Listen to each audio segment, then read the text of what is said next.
Right now in Seoul, after the South Korean president declared martial law, I want to bring you up to speed on what we have just seen in the last 20 minutes or so. This was the scene at the entrance to the National Assembly in Seoul shortly after President Yoon declared martial law. CNN affiliate JTBC were on the ground moments ago as parliamentary members were trying to gather. Soldiers, though, were blocking them from entering. Clear images of the military. You can see them in these other pictures from moments ago. All this happening after the president said this. I declare emergency martial law to defend the Republic of Korea from the danger of North Korean communist forces, to eradicate the shameless pro-North Korean forces that are plundering the freedom and happiness of our people at once, and to protect the free constitutional order. Well, I want to bring in Kenneth Choi, who's the international editor for the Korean newspaper, the Chosun Ilbo, and of course Mike Valerio, CNN's man on the ground in Seoul. Let's talk about who the South Korean president is, his background, former prosecutor. He's taken a very strong stance, Mike, against North Korea, and tonight in calling martial law, he called out what he called communist elements, anti-state elements within the opposition. Just explain who the president is and what his position is. Well, we have a very conservative President, Becky, and he is trying to show strength in all of his moves against North Korea, be it any kind of military provocation, trash balloons that have flown over the DMZ from North Korea to South Korea. He has tried to respond in a huge contrast to the more liberal governments that we've had in Seoul over the past few years, with belligerent rhetoric, walking up, I don't want to say just to the line, but tension simmering and trying to be a very strong force rather than trying to come to the table with reconciliation with Kim Jong-un, trying to negotiate how they're going to move forward. You don't see that with this government and with this president, a very strong line against North Korea. But we're trying to decode exactly what he means in this speech. This is the first time we have heard that language of, from his point of view, North Korean and communist elements in the government that he needs to stop. What I think everybody should know, Becky, is that this is a very unpopular president with his approval rating in the low 20% range, and forces that are in the opposition party in parliament in Seoul have tried to impeach him for months, if not years, saying that he is a weak leader, ineffective, and he has lost the mandate of the populace across South Korea. So a question that is being asked at this very early morning hour is if this was a power play from the South Korean president to try to tamp down in one of the most heavy-handed ways possible on protests that are in every corner of the country for every single weekend. I can tell you, living in Seoul, you hear protests that call for the removal of South Korea's president, those protests echoing throughout the streets every single Saturday.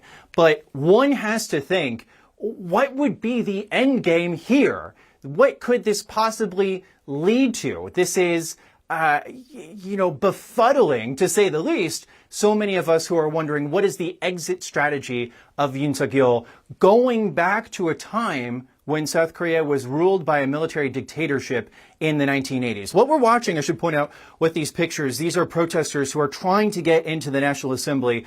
And Becky, news since the last time we talked to you a couple of minutes ago, we are getting reports and are confirming reports that members of the National Assembly are being blocked from getting back inside that building. Their mission for tonight is to get back in the National Assembly to try to undo this, to try to cancel the declaration of martial law. And we have reports that there are members of law enforcement who are blocking members of the National Assembly from coming back in and trying to re-vote, I shouldn't say re-vote, to try to hold a vote to undo this measure. So we will be waiting to see if these lawmakers are allowed back in the building. We're getting the supplies that we need to head on down there as well, because that seems to be certainly the epicenter, the cri de coeur, to try to stop this stunning move that has unfolded within the past 2 hours. Resign or get impeached. Tonight, that is the ultimatum for South Korea's embattled president. This comes hours after he declared martial law, only to have that order reversed by Parliament. Derek Waller is in Koreatown in our area now with new reaction. Maurice, Christine, good evening to you from Koreatown here in Midtown Manhattan. And South Korean President Yoon's decision to invoke martial law sent shockwaves throughout the Korean community, including right here in New York.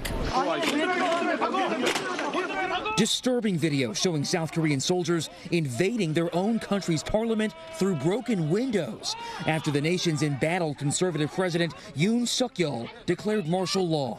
국회의 계엄 해제 요구가 있어. In a late-night address accusing members of the liberal opposition party without evidence of plotting with North Korea to stage an insurrection. What is kind of a shocking news. Kwang Kim, president of the Korean Association of Greater New York, tells me, like the U.S., the country is deeply divided along ideological lines. But Tuesday, there was bipartisan agreement. The National Assembly quickly voting down the martial law order, calling it unconstitutional. Yoon bowing to pressure and rescinding it. The power grab backfiring. Why current administration made that decision? That's a big question to us. There's no reason, for him to do that for the Korean people. I don't know why. Martial law, a sensitive topic for Korean Americans like Julie Yu, owner of this West 32nd Street cafe. She lived in South Korea under a dictator's rule in the 80s. I remember, when I was young, I remember that kind of things happen. He has to take care of all of Korean people, but he's not, I think. And many experts consider South Korea's democracy one of the most advanced in the world. And today, yes, it was tested, but it held. In Koreatown, Derek Waller, CBS News, New York. Just talking to all of these people, South Korea is so proud of how far the country has come since 1980, since the last time there was martial law spread throughout the country. We now have K-pop, K-cinema, soft power is so strong that South Korea exerts. And I can tell you there are people from grandmothers and students, everyone in between who's gathered here. They're really afraid and concerned that this is a blemish on South Korea's reputation.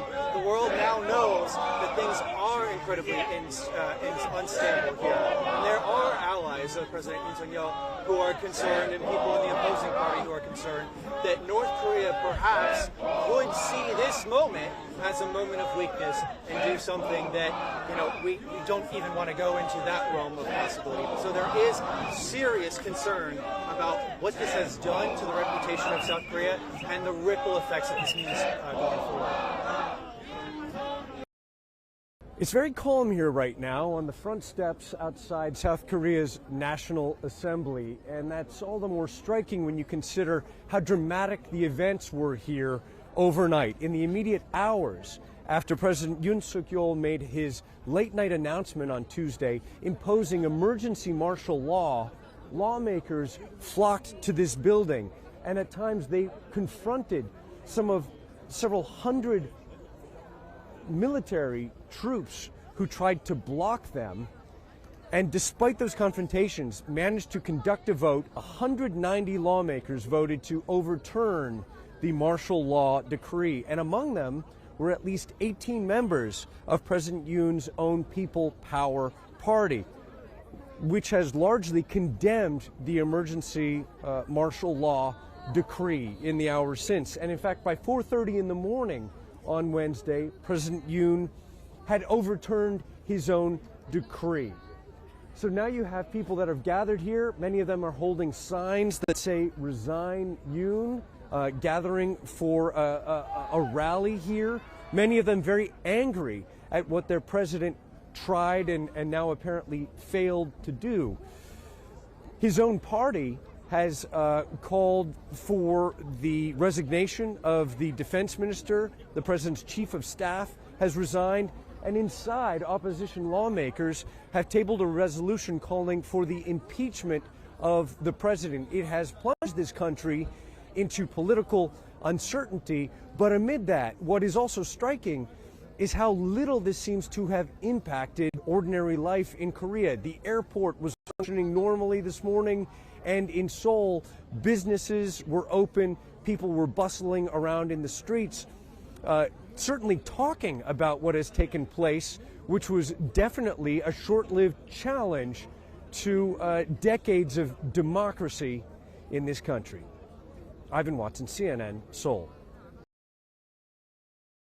There are thousands of people marching through Seoul right now to the president's office. This was part of a protest started by a labor union that is calling for the president to resign. People here chanting for President Yoon Suk Yeol to be arrested. This, of course, after he declared what may have been the shortest martial law the world has ever seen in an announcement Tuesday night that was followed by these dramatic events where lawmakers gathered in the middle of the night at the National Assembly.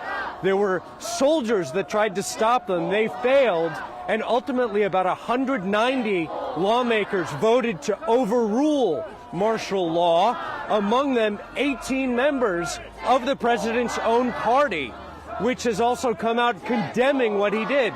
Before dawn this morning, he backtracked and canceled martial law. But now he's got to face with the aftermath of that. His own political party calling for his close ally, his defense minister, to resign. His chief of staff and a number of top officials have resigned. And meanwhile, the opposition political parties are preparing for an attempt to impeach the president. So he's really politically in hot water right now. But I need to stress the fact that even though there is, in effect, a form of a political crisis, it's not really being felt on the streets. I landed at Incheon Airport, the main international gateway to South Korea this morning. It was functioning normally. There was no unusual law enforcement or security presence there. At lunchtime, the restaurants downtown were full of office workers grabbing lunch. They were talking about this, and everybody I've addressed this with is incensed that the president tried to do away with decades of democratic governance in a move that really shocked this nation. But the political consequences look like they will be affecting this country for some time to come. President Yoon is a principled man, and certainly he entered into these actions likely with some degree of understanding of what his risk entailed and what directions this might head. He probably feels that his cause was just, that in spite of the fact that it has on the surface the appearance of undermining democracy, this was all done in accordance with what the Constitution allows him to do. And so I think he, as a prosecutor, would love to have his day in court. Well, you know, there were people who had said this could have been one of Yoon's options for the past few months, given the deadlock in the parliament and the National Assembly. Unlike parliamentary systems where you would have an option maybe to dissolve the parliament and call for a vote, this Korean system with its 5-year presidential term, a single term, and this balance of powers really doesn't enable the president to do anything when he's in the situation where all legislative actions are being frozen by an opposition that's in the majority. And, you know, at the very least, you know, now the whole world is talking about South Korea's political difficulties. Yoon has raised this to a level of, you know, debate that wasn't taking place beforehand. So I think from Yoon's perspective, this may have been what he was either anticipating or hoping for in terms of being able to have, again, his day in court where the public can kind of weigh his case. Well, you know, he probably expected it to go much easier. He may have thought that he could have dissolved the National Assembly before it had time to vote on the impeachment. But it's worth noting that as soon as the vote on the, not impeachment, on the martial law, as soon as that vote on the martial law took place, President Yoon rescinded the order. So we see here, this is not a man who's trying to seize power or, create a second term or prolong his rule. He is using a very unusual tool, as it were, in order to try to, from the opposition's perspective, undermine democracy. From the ruling party's perspective, trying to get the ball moving. He probably thought he had much more support within the ruling party for his actions than he actually did, and that is, of course, what enabled the order to be overturned so quickly. North Korea is rejoicing. I think it's clear that over the past few years, North Korea has been extremely unhappy with President Yoon, his strong position on countering the North Korea nuclear capability with strengthening of the U.S.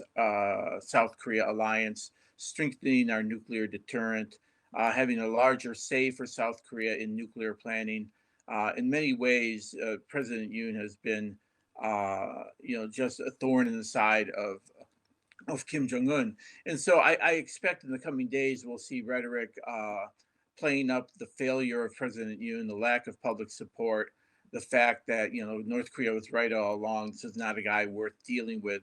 I don't think North Korea would take the step of seeking some type of provocative action that would try to exploit the current situation, because such provocative action would just play into Yoon's hands. It would reinforce, if you recall, this whole martial law was introduced by President Yoon as necessary because of a North Korea threat. North Korea trying to take advantage of the situation at that time would undermine, everything else they're focused on.